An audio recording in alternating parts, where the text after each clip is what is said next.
Hey everyone, James here, bringing you another Italian genre film review. Today, going to be talking about a 1980s Gialli, continuing my trend there. Have worked through Nothing Underneath, Too Beautiful to Die. Now, going to be talking about one of my favorites from the decade. In fact, I like it a little bit more than both of those films that I just mentioned.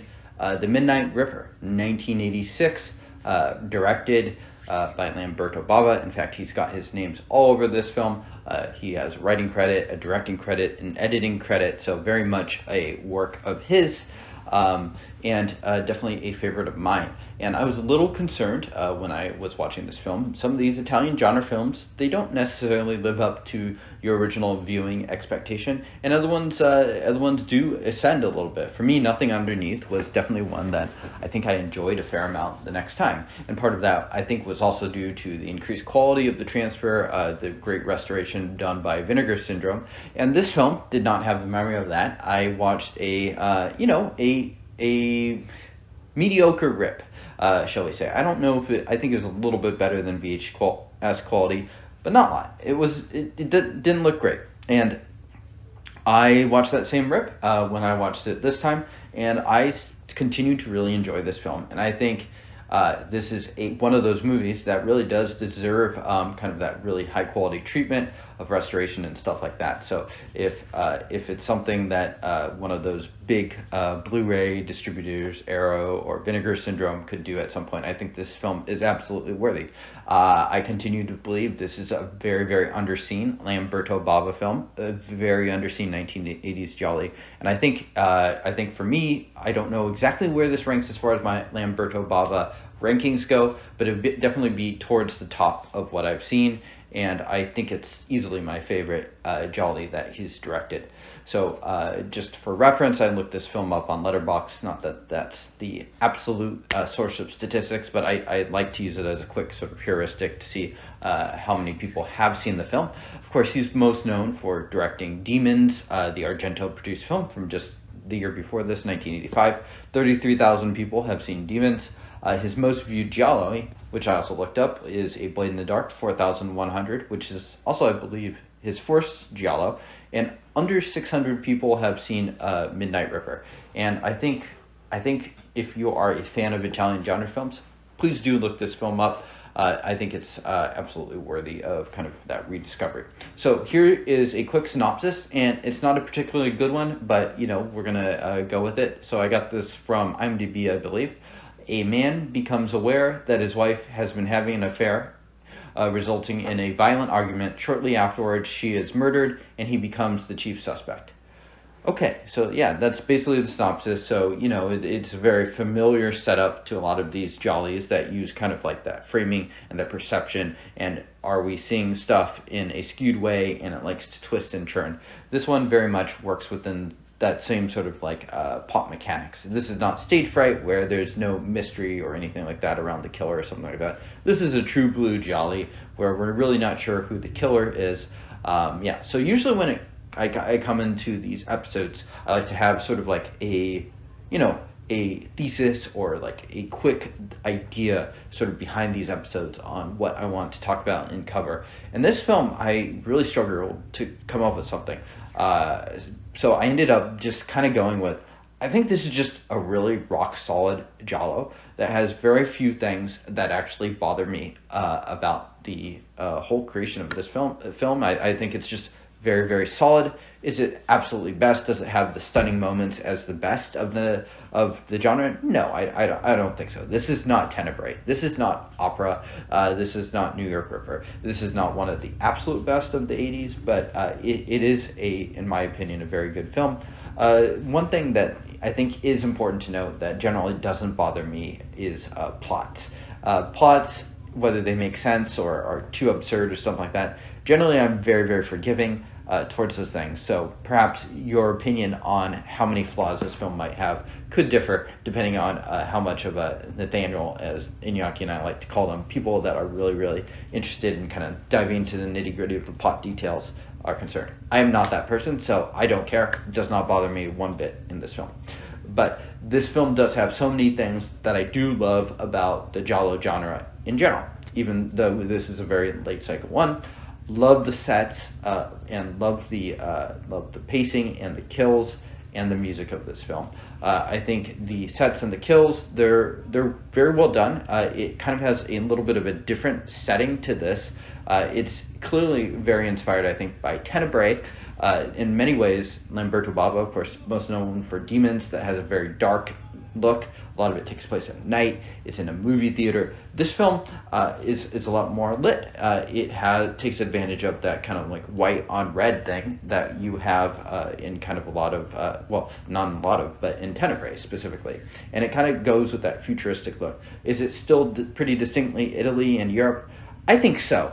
But it's a very interesting look of Italy that doesn't really look like a ton of Gialli. So, I don't want to over compare it with Tenebrae because I think that's one of the genre masterpieces, but a little inspiration from a very inspired source, I think, is good, and I think it works quite well in the film's favor for this one too. Another thing that's really great is just the pacing of the film. 85 minutes, one thing I do like about these genre films is most of them all had to kind of fit into that 90-minute framework or so, plus or minus 10 minutes or so. The exceptions are people that were extended a little bit more of a creative leash because they were seen, I guess, more as very gifted artists, people like Argento. And sometimes I think that could certainly work against Argento's favor. I think having kind of a stronger hand at the editing, it's sort of one of those things where you really love 95% of it, but you take kind of like the 5% flaws of it, especially when we're getting into kind of like more of his late period of work too. This one, I don't think Lamberto Bava has the leash that Dario Argento has, and for this film it really pays off. There's just very, very little flabbiness to this film. It just moves. It's just an extremely watchable film that just doesn't have a lot that you would cut out. And I even like when films veer under that 90-minute mark to 85 minutes. One fun little thing that I was reminded of when I was like looking at how the length and just sort of drooling is that new SNL skit that came out a few months ago called Short Ass Movies, which is basically a music video celebrating short ass movies. So absolutely, I am in the Short Ass Movies fan club. I think this is a film that is very much it works to its best. So in many ways, this is a fairly typical giallo. As the mystery slowly unravels, we get kind of like our periodic kills and set pieces sprinkled without every maybe 20 minutes or so. I would say this is pretty average as far as like those Gialli and body count go. Perhaps the most atypical and interesting thing about sort of the way this is structured is one way that you can classify these Gialli. I believe it was Michael McKinsey that did it. Talks about M Gialli and F Gialli, and it's basically is your person that you're identifying with, your main protagonist, male or female. And it's a way that you can sort of classify these Gialli and look at it differently. This one is different. It kind of shifts all around. We go from the psychiatrist Anna to the policeman's daughter at the end, Carol. At some points it seems like we're going to be focusing on the husband who we see is not the murderer at the beginning.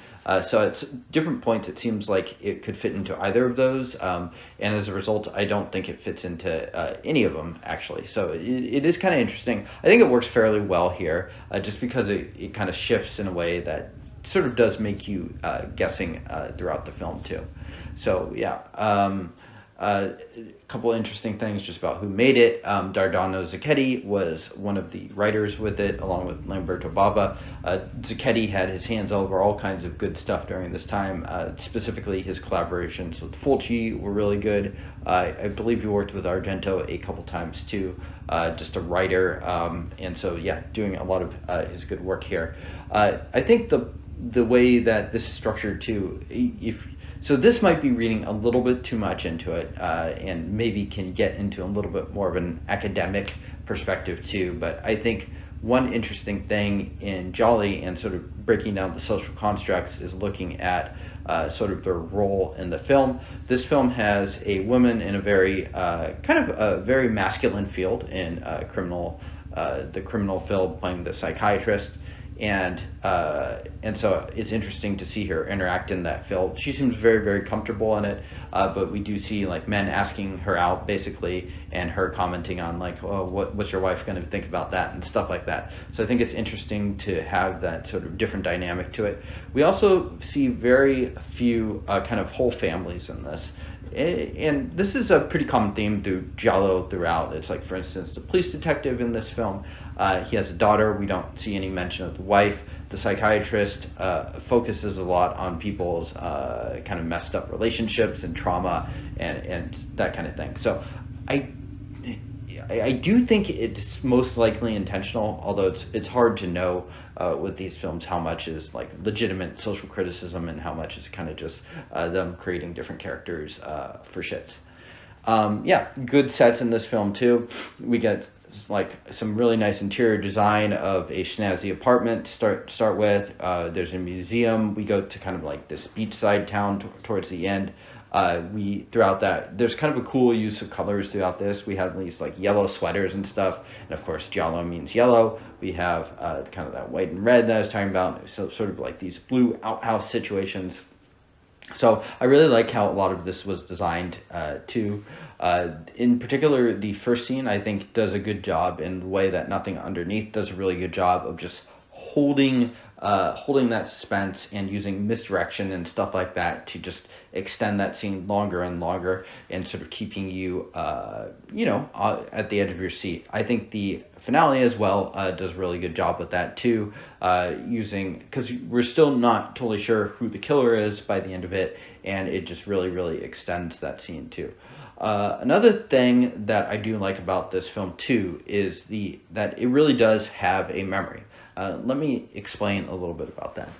Yeah, so it has kind of a memory of the past. And what I mean by that is that this is a film that would not be a Giallo in 1969 or 1970. It's a film that really is clearly taking inspiration from a lot of stuff, both from Gialli as well as slashers that happened in the previous 2 decades to this. And I think for fans that are genre fans, such as myself, you can really pick up on that, and that's something that you can really kind of sink your teeth into and enjoy. Probably most obviously, there is kind of you should probably turn this off if you don't want spoilers. There is sort of a bird with the crystal plumage type inspiration at one point here in the shot and the way things are interpreted. That's something that I instantly picked up on the first time I saw this film. It's pretty obvious if you watch it, but that one's fun. I always enjoy that. It's also one that, if we think about the basic construction of the plot here, one key component is that the murders that are going on resemble a killer that was killing 10 years ago and supposedly died. If you look at the timing of this film, 1986, a little bit over a decade since the kind of Gialli heyday. So looking back and seeing sort of like, yeah, there's a killer back during this time, and it's sort of taking inspiration from that. Perhaps I was reading a little bit too much into it, but I think it's possible to look at it sort of that same decade plus lens too, and looking back at sort of like the heyday of the Gialli in the early to mid 1970s as well. In terms of slasher stuff, the film eventually does kind of go into having a bunch of co-eds hanging out sort of at this beachside town. We even get kind of a final girl, and the use of masks in this film clearly inspired by stuff like Michael Myers as well as the Friday the 13th films. So those are all sort of fun stuff to dig into. Stylistically, I've always found Lamberto Bava to be kind of like Michele Soavi in the sense that it seems fairly inspired by Argento, who produced a couple of his films, and I think he served as assistant director and worked alongside him too. So I'd say he seems more inspired by Argento than perhaps even his own father.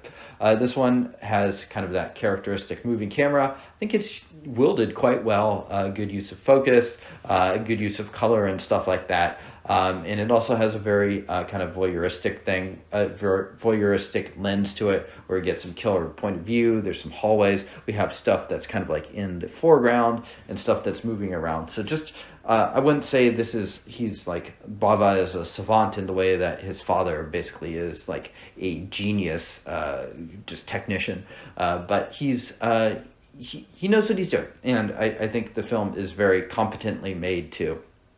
So this film is one of those films that is just very well rounded and hits so many of the good marks, but maybe doesn't have that one moment where you're like, wow, that was amazing, in the way that maybe his father or Argento can really achieve at certain points too. So just a really well-rounded film that is absent any of the unevenness. My problem with a lot of Lamberto films is that they're not always paced as well as this film are, and I personally go for this sort of film over something like Demons most days of the week. For instance, compared to his perhaps most well-known Gialli, A Blade in the Dark, I think that film, while I do like it, comes off a little bit clunky in comparison to this.